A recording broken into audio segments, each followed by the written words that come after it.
All right, moving on to university policies. Again, I'm not going to read through all of these, but I'll just highlight a few things here.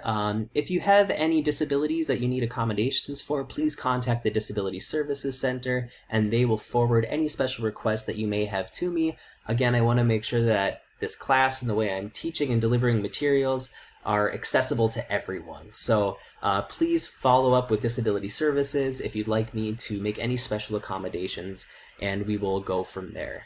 Academic advising, if you haven't already declared a major, you can do so by contacting your academic advisor. I hope many of you will decide that you're really interested in sociology and decide to declare a major in sociology. I tell students that a degree in sociology is like a new, more attractive business degree. Right? I think a lot of students come into college, and if they don't really know what to major in after a semester or two, they just major in business because they think, oh, well, it's kind of a broad degree. It's applicable to a lot of areas. I could find a job in something. While that may be true, I think sociology is the exact same, but it has an even broader base of jobs that you could apply for. We develop skills that employers are looking for in all different types of fields, from healthcare administration to counseling to criminal justice to teaching to research to human relations, public resources, so many different jobs that you can pursue with the sociology degree. So if you'd like to consider declaring a major or minor in sociology, or if you have any questions about jobs that you could pursue, skills that you could develop in our program, feel free to contact me and I can get you in contact with the appropriate academic advisor. The last date to officially drop a class this semester is November 5th. I hope that none of you will feel like you need to drop a course at any point in this semester, but if you get to that point where you are so concerned that you are actually considering dropping the course, please come and talk to me first. Don't just immediately drop the course. A lot of times students get in this negative headspace and think the sky is falling and there's no turning around, there's no way that they could pass this class, so they just drop it without even talking to the professor. I'm telling you, I want each and every one of you to succeed. I do not want a single one of you to fail this course. So if you're running into some issues, whether it's your, personal life, work life, family life, your health, anything wrong that is getting in the way and preventing you from succeeding in this course, please come and talk to me. I will help you and work with you as best that I can to try and help you pass and succeed in this course. Grade appeals, there's a link here if you ever want to appeal your grade. Again, my hope is that none of you will fail or do poorly in this course, so hopefully that's not even an issue. And then lastly, we've all been asked to include some campus safety measures. These are university-wide policies. Our class is obviously online. We are not going to be meeting face-to-face, so these don't apply, but I definitely encourage all of you to follow these on campus. This pandemic is affecting all of us. We're all in this together. And the only way we're going to get out of this thing sooner than later and return back to some semblance of normality is if people follow these guidelines that are being put forth by the experts, so we can slow down the transmission of this disease and get this thing under wraps so we can just carry back on with life as usual, or as usual as it's going to be. So social distance, you need to wear a mask on campus, stay 6 feet apart, etc., etc. All right, let's talk about grading and coursework. So I follow just a 90, 80, 70, 60 split for my grade. So essentially anything 90% or above is an A, so on and so forth. My course is worth 500 points, meaning that there are 500 potential points for you to earn this course. That sounds like a lot. It might sound kind of intimidating, but really it's not. And I think it's good to make courses worth a lot of points because it gives you a lot of opportunities to miss an assignment or two or not perform as well as you'd like on certain assignments and still end up with a really reasonable chance of getting an A in this class. So let's talk a little bit about these different assignments that you'll be completing throughout the semester. The first one is an introduction discussion post. So this is your very first assignment that's actually due this Saturday, August 22nd at 11:59 p.m. And this is pretty straight up. This is just an opportunity for you to introduce yourself to me on Blackboard in the group discussion forums, which you'll be working with the entire semester. So you can introduce yourself to me, you can introduce yourself to the discussion group that you'll be working in. There's almost 60 of you in each class this semester, so rather than expecting you to have discussion groups with 60 students in them, that's way too large, too much work for you to read, etc. I've broken you into groups of 10 or less, so that way you're only going to be reading and writing discussion posts with 10 other students each week. So hopefully that won't make it too big of a burden on your part. So this introduction discussion post will only be read by myself and the 8 or 9 other students that are in your discussion group on Blackboard. And I have a separate video in this week's content folder explaining the instructions for this introduction discussion post. So I'll leave it at that. Your main assignments throughout the semester are going to be weekly discussion posts. So sociology is a really fun class. We have great discussions. Students always tell me that their favorite part of my classes are the discussions they have and the opportunities to talk with other students, because you have the ability to learn not only from me as the professor, from the assigned readings and videos we watch, but also from the different perspectives of all these different students in your class. And that's a really important tool for sociology. So to kind of mirror the discussions that we would be having in the face-to-face classroom, we're going to be having online discussions using the discussion board feature on Blackboard.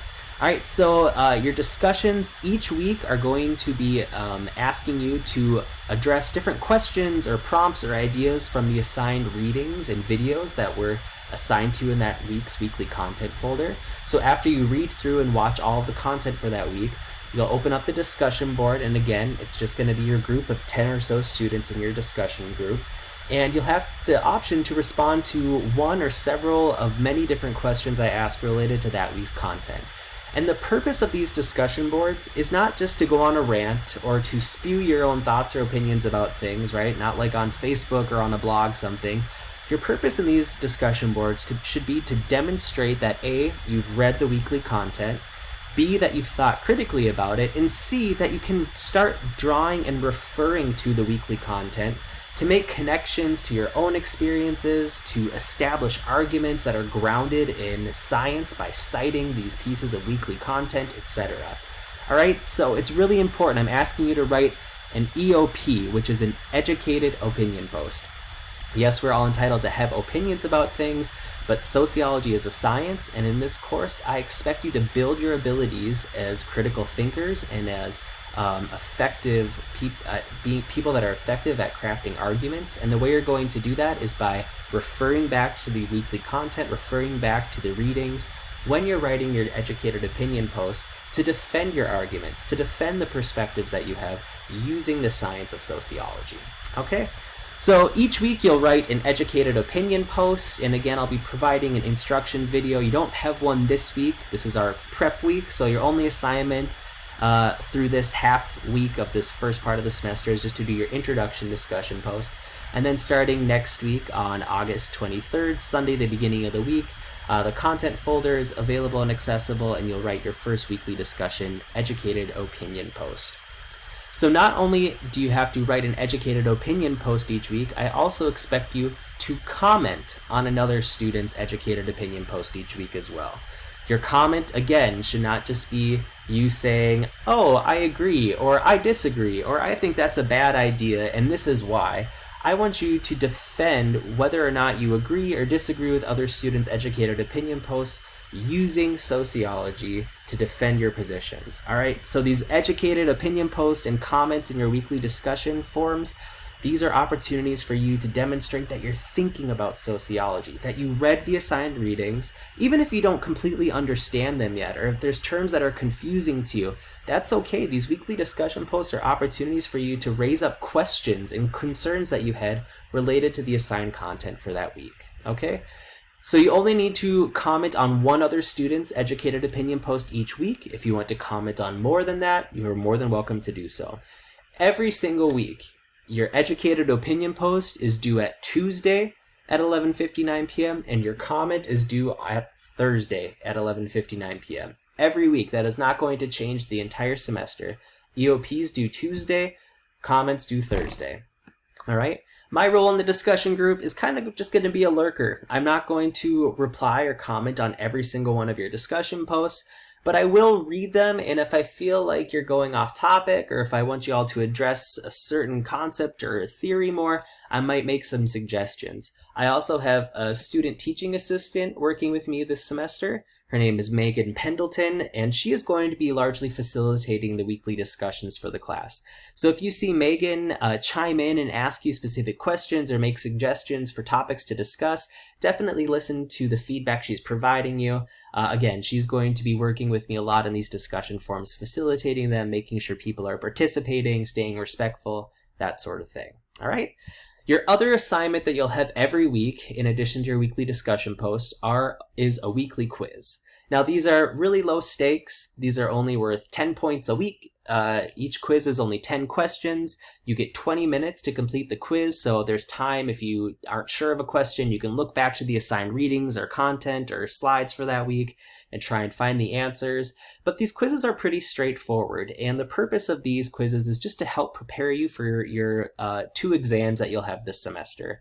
So if you're reading all the content, completing the weekly discussions, and completing the weekly quizzes, you're putting yourself in a really great position to perform well on the exams and to perform well in this course overall. For both your weekly discussions and your weekly quizzes, there are 13 weeks in the semester for you to complete these. So you'll have 13 weekly discussion posts and 13 weekly quizzes. I'm going to drop your lowest 3 scores for each your weekly discussion post and your weekly quizzes. So that means maybe you have a really rough week and you just don't feel like doing a discussion that week. That's okay. You can get a 0 on 3 of the weekly discussions, and none of those zeros will count towards your overall grade because I'm only going to count your 10 highest scores at the end of the semester. Same thing with the quizzes. Maybe there's a week that's just really confusing to you and you do really poorly on the quiz. Maybe you only get 1 out of 10 right. Don't panic. That will likely be one of your lowest scores, so it's going to get dropped at the end of the semester. And again, only your 10 highest quiz scores will count towards your final grade. So I drop your lowest 3 weekly discussions, and I drop your lowest 3 weekly quizzes. So hopefully that should relax some of the tension you might be having. You don't need to be perfect in this course. Nobody's perfect. I just want to see that you're putting in effort and that you're trying to learn. That's all I really care about. All right. We have 2 exams. One will be around midterm. The other one will be right before we leave for Thanksgiving holiday. And I'll have more information about the exams when they get closer up in the semester. Each of them is worth 75 points. And like I said, as long as you're doing the weekly readings and completing the weekly discussions and weekly quizzes, I think you're going to find the exams to be surprisingly easy in this class. The last main project that you'll have in this course is the real-life application project. So I recognize that not a lot of people do particularly well on quizzes and exams. Some people get testing anxiety.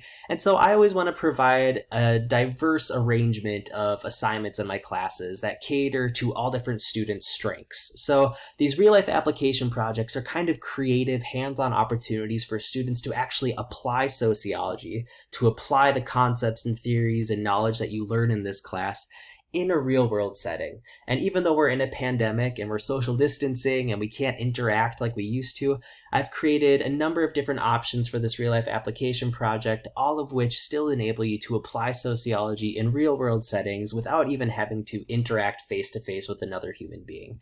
So we'll talk more about the real life application project towards the end of the semester. This is what you'll be completing instead of a final exam for this course. So we will not be meeting face-to-face in any capacity for a final exam. You will just be turning in this real-life application project at the end of the semester.